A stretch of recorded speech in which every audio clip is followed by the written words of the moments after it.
Hi, this is Robyne Beaubien. I'm with the Clovis Mainstreet program, and I want to talk to you a little bit about the Affordable Housing Plan and Ordinance and the Hotel Clovis. What is the Affordable Housing Plan? It is a tool that's used in communities where the state has an anti-donation law that allows the city to work with private developers and renovate blighted properties. It then gives the community the ability to donate land, to waive fees, and to encourage investment. Each project has an application process, and it requires the approval of the City Commission or the City Council for each project. So you can read about the Clovis, New Mexico Affordable Housing Plan at cityofclovis.org, and you can click about halfway down on the page to a link through to the plan. So how does this particular plan relate to the Cannon Air Force Base? Well, after Clovis was put on the BRAC list several years ago, we rallied as a community to save our base. And with the new mission, our community has welcomed the personnel that have brought their families to live in Clovis, but we quickly realized that there is a huge gap in our housing market. There is a significant shortage of affordable rental properties, and so the Affordable Housing Plan is an important piece of meeting that need with Cannon Air Force Base. How does the Affordable Housing Plan relate to the Hotel Clovis project? Well, Hotel Clovis is an example of the need for community-initiated development, which is CID.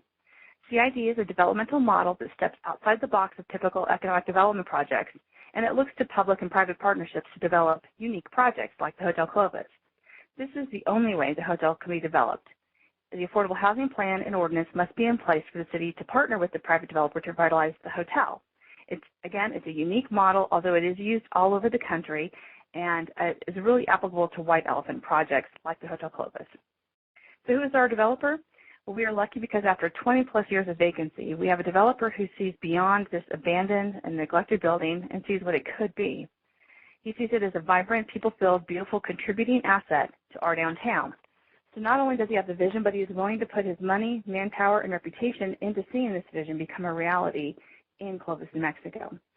Steve Crozier with Tierra Realty, he has a track record of successful projects very similar to the hotel, and he has already made significant investments of time and money and is truly committed to seeing this project happen. You can find out more about Steve and the work he does with Tierra Realty at their website, which is Tierra, T-I-E-R-R-A, realty.com. If you go to their website, you can click through on works in progress and see the Hotel Clovis Lofts Project. So I get asked a lot about how is this project being funded. Well, the developer and his investors will carry the bulk of almost the $13 million project with some private investment and tax credits that have been received through the New Mexico Mortgage Finance Authority. To be quite frank, this is the only way a project like this can happen because it cannot follow a typical economic development model of you put in X dollars and you get X profit. Because of the amount of money it takes to redo a project like this, the only way to fill that gap in the economic model is with the tax credits, and that's what this New Mexico Mortgage Finance Authority steps in and does. So in addition, the City of Clovis has agreed to grant or loan up to a maximum of $1.4 million. And once the Affordable Housing Plan is in place, there are other grants that the project qualifies for that can reduce the amount of the loan or the grant.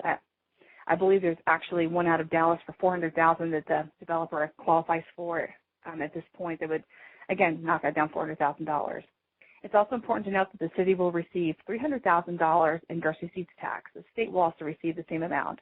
And there will be jobs tied to this construction, as well as the 8,000 square foot of retail space when the hotel is completed.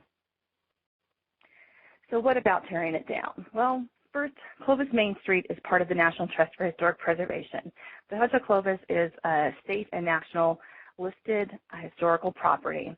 So we encourage economic development within the context of historic preservation. The hotel is a piece of history and we will support the project because of its catalytic impact on the downtown and because it's an important contributing factor to the history of our community. The News Journal recently ran an article, in fact, this week on how we're losing our sense of history in our country, and I think that this is a significant example of if that's gone, the memories are gone. The memories of that people come to people's minds as they look at the hotel, we have potential to lose those also. So second, even if the cost to tear it down was exactly the same as the proposed grant or loan, which it is not, would we really rather have a vacant lot there than this piece of history that we have? The hotel has been on the work plan for Clovis Mainstreet for 10 years. It is a primary project in the Metropolitan Redevelopment Act that was adopted by the city in 2005. So tearing it down throws away the time and money that has already been poured into that building, which, if the problem is taxpayer dollars, then again, we're seeing taxpayer dollars down the drain. Some key points about the Hotel Clovis Lofts project is a community-initiated development. It's a $13 million project. If the developer does not spend that money here, he will spend it somewhere else.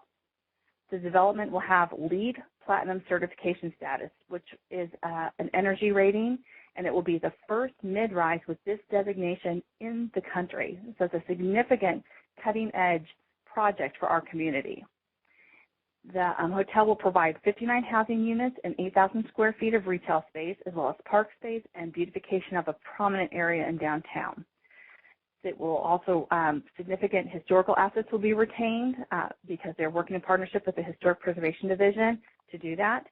And there will jobs that will be created during the construction and after the completion. So if you want some more information on the Affordable Housing Plan, we encourage you to visit clovisprogress.com.